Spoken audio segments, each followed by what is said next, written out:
Les gens, je suis Emma et je vous souhaite la bienvenue sur ma chaîne Frondy Couture. Comme toujours, j'espère que... Je me cogne au meuble. J'espère que vous allez bien. Aujourd'hui, je vous retrouve pour une vidéo. Je ne sais pas où cette vidéo va nous mener, je vous le dis tout de suite. Donc, c'est une vidéo vlog, couture. Vous m'accompagnez plutôt, et je vous accompagne aussi certainement, dans la réalisation d'une blouse. Donc, ça va être la Wonder Woman de chez Chute Charlotte. Je vous en dis plus dans la suite. On est parti.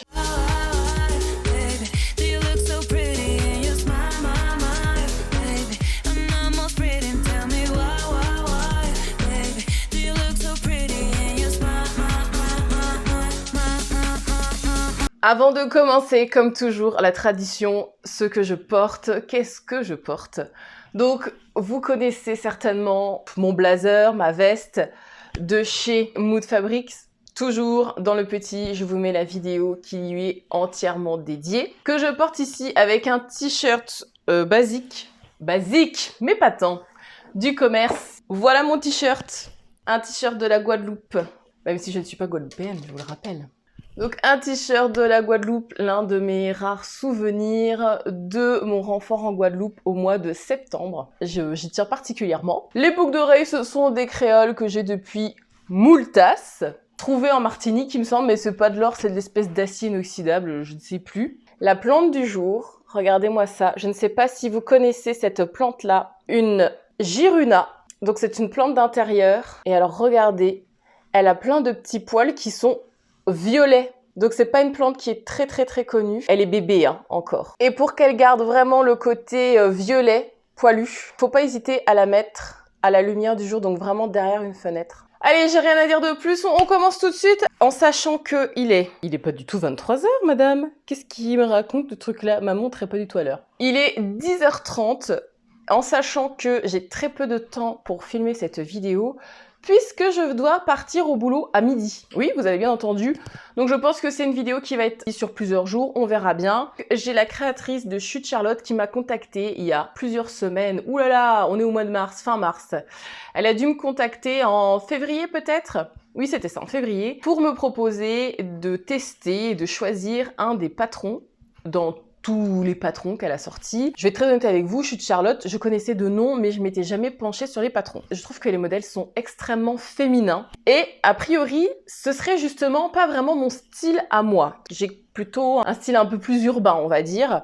Mais justement, j'ai envie, comme je l'ai déjà expliqué, que l'année 2022, j'ai envie d'essayer de nouvelles choses en termes de couture, parce que ça fait quand même 6 ans que je couds, et pourquoi pas essayer de nouveaux styles, de nouvelles marques de tissus, et de nouveaux créateurs, et me pencher plus sur les indépendants, tout en restant dans les magazines de couture, n'ayez pas peur, hein, bien sûr. Hein. L'un n'empêche pas l'autre, à mon sens. Et donc, quand elle m'a contactée, j'ai décidé d'aller à contre-courant et prendre justement un patron que j'aurais peut-être pas pris naturellement. Je me suis décidée donc sur le Wonder Woman. Donc c'est une blouse qui a beaucoup de possibilités. Donc ça c'est vraiment quelque chose que j'apprécie de plus en plus aussi sur les patrons. Et qui a vraiment cette particularité, comme vous pouvez le voir à l'image, d'avoir une cape. Vraiment c'est un très grand volant. Vous savez, si vous me connaissez, que je suis pas une grande fan des froufrous, des volants, mais le fait, c'est pas cette histoire de cape m'a vraiment interpellée. C'est une blouse donc qui vous propose, il y a vraiment beaucoup de possibilités parce que vous avez une cape longue, une cape plus courte, vous avez la possibilité de mettre un volant et vous avez la possibilité de rien mettre du tout. Vous pouvez faire aussi, il y a un détail dans le dos que je trouve magnifique et c'est vraiment ça qui m'a fait craquer, on va dire, pour le patron, c'est le détail du dos que vous pouvez mettre ou que vous ne pouvez pas mettre. Vous avez différents décolletés, un décolleté sage, un décolleté beaucoup plus plongeant, plus sexy si vous voulez. Vous avez différentes longueurs de manches. Vous pouvez aussi le faire en mode débardeur avec la cape, ça j'aime beaucoup, je pense vraiment que je vais me la faire, il y aura une version pour l'été. Vous avez une version manche 3/4, une version manche longue et vous avez aussi la possibilité de la faire en robe. Donc vraiment je trouve que il y a quand même pas mal de possibilités au niveau de ce patron. Là je vais faire une version parce que j'arrive pas à me rendre compte de l'effet cape sur moi. Vraiment, je vais être très honnête avec vous, j'ai pas d'avis, j'arrive pas à savoir si ça va donner un twist supplémentaire à la tenue ou si ça va faire trop chelou. La taille c'est de 34 à 56, franchement je dis un grand bravo à la créatrice parce que dans les patrons indépendants, eh ben, c'est pas si souvent qu'on va jusqu'à la taille 56. Donc, c'est quelque chose à noter que je trouve extrêmement positif. Donc, autre chose que j'ai trouvé positif, donc, vous avez des calques dans la version PDF et ça, c'est aussi quelque chose que j'apprécie énormément. Pour moi, c'est un énorme plus. J'adore quand il y a des calques sur les patrons. Donc, j'ai choisi ma taille. J'ai pris la taille 42. Je me suis référée au guide des tailles et vous avez aussi les mesures du vêtement terminé. Autre plus à mon sens. Le cahier technique est vraiment très développé par rapport aux options que vous prenez ou pas. Tout est vraiment très détaillé. Et quelque chose que je ne vois pas souvent aussi sur les patrons, c'est le temps de couture, le temps de réalisation. Elle estime que en 1 heure ou 2 heures, le temps d'un cours de yoga, c'est rigolo, on vous dit que vous allez pouvoir réaliser votre blouse. Ça tombe bien parce que vraiment, j'ai pas beaucoup de temps devant moi. J'ai déjà assemblé le PDF, donc découpé à ma taille. Et aussi, pour gagner du temps, j'ai déjà découpé le tissu. J'ai déjà enfilé ma surjeteuse en noir. Et vous allez voir pourquoi. Et j'ai déjà mis ce que je vous conseille par rapport au tissu que je vais coudre. Donc ici, je vais utiliser de la viscose et de l'espèce de polyester extrêmement fin. Je me suis équipée d'une aiguille Microtex. Je vous recommande si vous cousez tout ce qui est tissu fin de type viscose, microfibre, polyester, satin, soie. L'aiguille Microtex, c'est ce qui fera le moins de dégâts sur vos tissus, si je peux m'exprimer ainsi. Le type de tissu qui est conseillé par la créatrice, crêpe, coton, double gaze, viscose, etc. On peut jouer avec les matières, avec la cape, faire de l'uni, de l'imprimé. Vraiment, je trouve que c'est un patron qui offre beaucoup de possibilités. Les tissus que moi j'ai choisis. Je vous prépare psychologiquement parce que vous allez penser que c'est une blague, je suis très sérieuse. C'est du noir. Je vais coudre du noir. C'est quelque chose qui m'arrive. Je cherche dans ma tête. La dernière fois que j'ai cousu du noir, c'est pour vous dire. Jamais, quasiment jamais. Enfin, vraiment, je ne couds jamais de noir. Au début, je voulais couper dans un de mes tissus colorés. Et vu que j'arrive pas à me projeter, je me suis dit, ah, si jamais ça me plaît pas, j'ai pas envie que ce soit quelque chose que je ne porte jamais. C'est un peu l'idée de me dire, je vais jouer la sobriété parce que la cape me semble extrêmement imposante. Avec du noir et je me dis c'est quelque chose où je pense vraiment que je le porterais à amener avec un pantalon avec un imprimé ou une jupe avec un imprimé, ça pourrait être sympa éventuellement. Donc j'ai de la viscose. Alors là franchement toute simple, c'est l'entrée de gamme je crois de chez Dries & Stephen, je sais même pas comment ça se fait que j'ai ça dans mon stock. C'est pas de la viscose de haute qualité, c'est vraiment de la viscose basique qui en plus je pense va se froisser assez facilement, donc voilà. Et pour la cape, j'ai voulu faire le jeu de transparence. J'ai cette espèce de polyester mousseline, je sais pas comment dire, vous voyez, qui est très fluide, électrostatique. Vous voyez, il y a un jeu de transparence pour la cape. Je me suis dit que ça pourrait être sympa. Donc écoutez, on va voir ce que ça donne. J'ai mon œil rivé sur l'heure parce que je me dis, je sais pas du tout comment je compte faire mon histoire. J'ai déjà fait un essai au niveau de la cape, évidemment, vous allez devoir faire un rentré ou un double rentré ou un rouleauté, peu importe, pour finir le bas de votre cape. Moi, j'ai fait un essai, donc avec ma surjeteuse, je suis venue surjeter une fois, je suis venue replier et j'ai piqué, tout simplement. Ce sera mon bas de volange, enfin de volant de cape. J'ai pas envie de m'exciter plus que ça pour l'instant. Officiellement, j'ai pas besoin des explications parce que vraiment, je vais faire la version la plus basique, c'est-à-dire que je fais le dos fermé, les manches longues et le décolleté sage. Je vais juste ajouter la cape et il y a une parmenture et basta. Ça devrait logiquement aller vite. Je vais même chronométrer pour savoir si je suis dans les temps prévus par la créatrice ou si pas du tout. Comme toujours, ce que j'utilise, j'ai un tapis auto-cicatrisant de chez Fiskars que vous pouvez trouver partout. Vous n'êtes pas obligé de prendre la marque Marcolin en plus. Donc c'est un 90 par 60. Donc il est assez grand. Ensuite, j'utilise des poids. Si vous posez la question, je vous le dis à chaque fois, mais c'est juste des rondelles en métal que vous trouvez chez tous les marchands de bricolage. Ne vous stressez pas pour c'est quoi le diamètre exactement, on s'en fout, c'est du poids. Il vous faut du poids, vous utilisez ce que vous voulez. Moi, c'est des rondelles en métal. Vous pouvez utiliser des galets que vous trouvez au bord de la plage. Vous pouvez utiliser, faire des poids vous-même. Il faut juste que votre tissu tienne quand vous le coupez. Donc moi, c'est des rondelles en métal que j'ai trouvées chez Brico Dépôt. Et je coupe avec un cutter rotatif, c'est un 28 mm de diamètre. Vous arrachez pas à vous dire « Ah, il faut absolument que je prenne un clover, j'en sais rien. » Vous énervez pas. Ça, vous en trouvez partout. Même chez Action, ils en font. Vous prenez le plus bas de gamme, vous en fichez. Le plus important, c'est les lames. Et puis, rouler jeunesse. Moi, vous savez, j'aime pas me prendre la tête. Comme je vous le rappelle, je ne suis pas une professionnelle de la couture. Je suis autodidacte.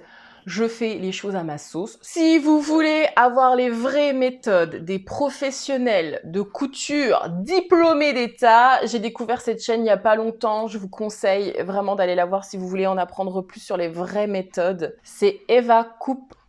Je vous l'écris ici, je vous mets sa chaîne en barre de description. N'hésitez pas à regarder ses vidéos, c'est très intéressant. Mais je ne suis aucun de ses conseils. Je veux dire, chacun a sa vision de la couture, chacun va midi à sa porte. Moi, je prends des raccourcis, c'est dans mon caractère, c'est comme ça. Donc voilà, c'est tout. Point. Allez, on ferme la parenthèse. Donc la première étape, donc ce que je vais réaliser au tout début, elle vous l'explique bien aussi dans le livret d'explication. On va venir coudre les pinces. Donc les pinces, vous en avez sur le devant pour les marquer. Toujours, hein, surtout sur du tissu foncé. J'utilise un vieux savon. Voilà, le savon. Et donc ça vous fait ça, des marques blanches, et au premier coup de repassage avec de la vapeur, ça va s'effacer, donc c'est très bien. Je vais coudre les pinces, poitrine. Ensuite, je vais assembler au niveau des épaules le devant et le dos. Le montage des manches se fait à plat. Et puis voilà, donc on est parti.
Ce que j'ai fait, c'est que j'ai posé envers sur endroit le volant. Tout correspond bien, donc c'est super. Donc je vais venir coudre tout ça à la machine. Et puis après, je vais pouvoir appliquer la parmenture par-dessus. Donc la parmenture, il faudra que je la mette endroit sur endroit. La retourne à l'intérieur.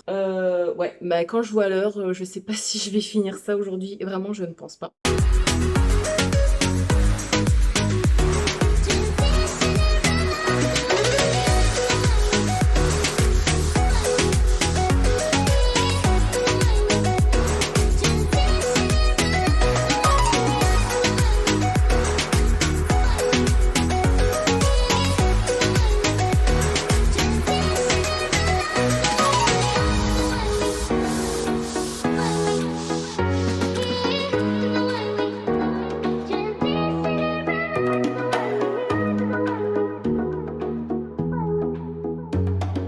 Alors, je n'ai pas fini, hein. J'essaye juste comme ça. Donc, j'ai assemblé. Il y a la parmenture qui est mise en dessous. J'ai passé un coup un coup de fer à repasser au niveau du col. J'ai pas fait de sous-piqûre ni rien pour l'instant. C'est juste pour avoir l'idée générale. Il va manquer les manches, mais franchement, c'est pas mal. Et vous voyez, pour l'été, je mets une blouse manche courte avec le volant et je viens juste refermer ici. Je suis en train de me dire que ce serait joli aussi. Donc je vais essayer de monter ça vite fait à la surjeteuse pour les manches parce que c'est une monture à plat, comme on dit.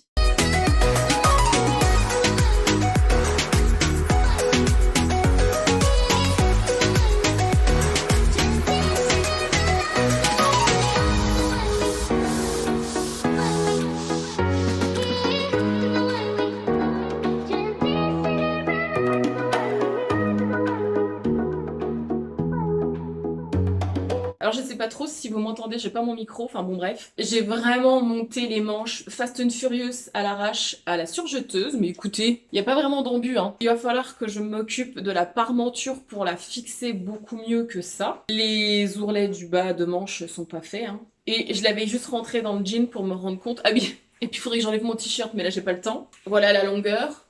De dos, ça fait comme ça. Le décolleté est sage, hein, y a pas de problème. Je m'arrête ici, je vais aller travailler. J'avais lancé un chronomètre, je sais pas si vous verrez. Donc ça fait 66 minutes, donc plus d'une heure hein, quand même pour faire cette toile. Je pense qu'il faut compter au moins 2 heures pour coudre correctement cette blouse Wonder Woman. Allez, moi je vais aller bosser et je vous retrouve, je ne sais pas quand, vous verrez dans la vidéo. Hello! Je vous retrouve, donc comme je vous avais dit, on est un autre jour. Je suis enfin en week-end, donc ce sera un peu moins la course que dans le début de la vidéo. Je voulais quand même vous montrer le rendu sans le t-shirt en dessous, c'est quand même plus sympa. Au niveau du décolleté, c'est très sage. Je me dis que j'aurais même pu faire le décolleté profond. Ici, c'est une jupe Christy de la maison Victor. Je l'ai cousue il y a, il me semble, 1 an, 2 ans, je ne sais plus. Donc voilà ce que ça donne. En gros, au niveau des manches, pour les finitions, j'ai envie de mettre un élastique. Alors ça va resserrer, ce sera pas énorme. Hein. Et je vais faire un double rentré en bas, mais vraiment c'est une blouse que je rentrerai toujours dans mes jupes taille haute, comme ici. Je passe à la couture.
Je vous retrouve pour la suite et la fin de cette vidéo. J'ai cousu la blouse Wonder Woman de Chute Charlotte, toujours en taille 42. Donc au niveau des manches, j'ai fait un double rentré. Et puis après, j'ai encore replié, comme vous avez pu le voir. L'élastique que j'ai utilisé, c'est un élastique noir de chez Dries & Stephen. J'avais trouvé ça chez eux, donc il fait 10 mm de large. Et il y en avait 3 mètres. Donc voilà ce que j'ai utilisé comme élastique. Je préfère cette finition-là à juste un double rentré. Les manches auraient été un peu longues aussi. J'ai fait quoi d'autre? Donc j'ai fait un double rentré au niveau du bas de la blouse. Pour la parmenture, donc j'ai surjeté tout le bord de la parmenture pour avoir un fini propre et parce que la viscose, elle s'effiloche énormément. Et en fait, pour maintenir, au début, je mettrais un thermocollant double face et puis après je me suis dit mais en fait je pourrais piquer la parmenture, elle ne se verra pas parce que vous avez la cape qui recouvre. Ce que j'ai fait, donc je sais même pas si vous verrez parce que le noir j'avoue que on voit rien, c'est incroyable. J'ai fait une piqûre au niveau des épaules de la parmenture de mon tissu extérieur. J'ai fait ça ici, au milieu aussi, vous verrez peut-être pas mais c'est piqué pour maintenir la parmenture. Et au niveau du dos aussi je l'ai fait, je l'ai pas fait au milieu, j'ai fait sur les côtés pour que ce soit recouvert par la cape. Et normalement je crois que vous pouvez mettre un espèce de petit flot dans le dos, flot, un nœud dans le dos. Pour moi, un flow, c'est connu de tous, mais apparemment non, donc un nœud dans le dos. Mais je l'ai pas fait parce que ça, c'est pas trop ma cam. Et pour passer l'élastique, vous m'avez vu utiliser un petit objet, c'est ça. Vous le trouvez partout, moi j'ai acheté le mien sur AliExpress. Franchement, c'est tout simple, hein. C'est une pince en fait. Vous prenez votre élastique, vous avez une petite bague, vous la faites glisser, qui fait que la pince se ferme, elle maintient très très fort votre élastique. Et puis après, il y a aussi avec le reste, vous guidez votre élastique dans votre couture, dans votre conduit. Et ben franchement, au porté comme ça avec la jupe Christie, je vais vous montrer le look complet. Dites-moi ce que vous en pensez en commentaire. Je suis vraiment satisfaite de cette blouse. Je suis agréablement surprise de l'effet que donne la cape. Et puis je pense que ça marche bien aussi parce que le tissu de la cape est extrêmement fluide. Mais là, en gros, effectivement, en 2 heures de temps, j'ai réalisé cette blouse là. Mais moi qui ne porte jamais de noir, en fait, le jeu de transparence et le fait que la coupe soit assez originale, eh ben je m'y retrouve si vous voulez. Dites-moi vous ce que vous pensez de ma tenue finale, de cette version là, qui est sobre, mais avec l'histoire du volant, on garde quand même une originalité. Vraiment, j'ai d'autres versions en tête, et surtout des versions sans manches. J'ai l'esprit cap sans manches, je reste convaincue que ça peut être super sympa pour l'été, les beaux jours qui arrivent.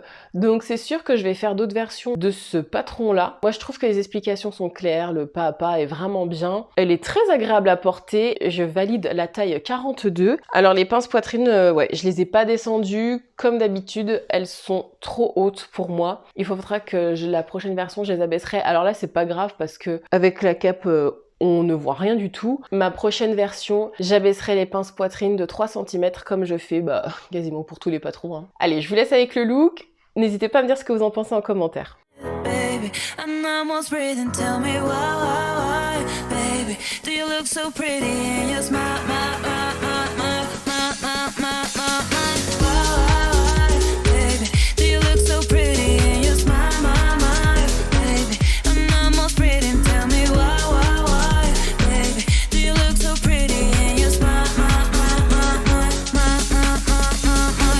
j'en ai terminé pour cette petite vidéo. J'espère quand même que vous avez passé un très bon moment à ma compagnie. Merci en tout cas d'avoir regardé la vidéo jusqu'au bout. Si mon contenu vous plaît, que vous n'êtes pas abonné, n'hésitez pas à le faire. Si vous avez aimé cette vidéo, n'hésitez pas aussi à la liker, ça me ferait extrêmement plaisir. Quant à moi, je vous retrouve bientôt. Oui, je vous retrouve bientôt. Je vous retrouve bientôt pour une prochaine vidéo. Et la prochaine vidéo, c'est une vidéo duo avec, je vous laisse planer le mystère. À bientôt. Allez, tchuss!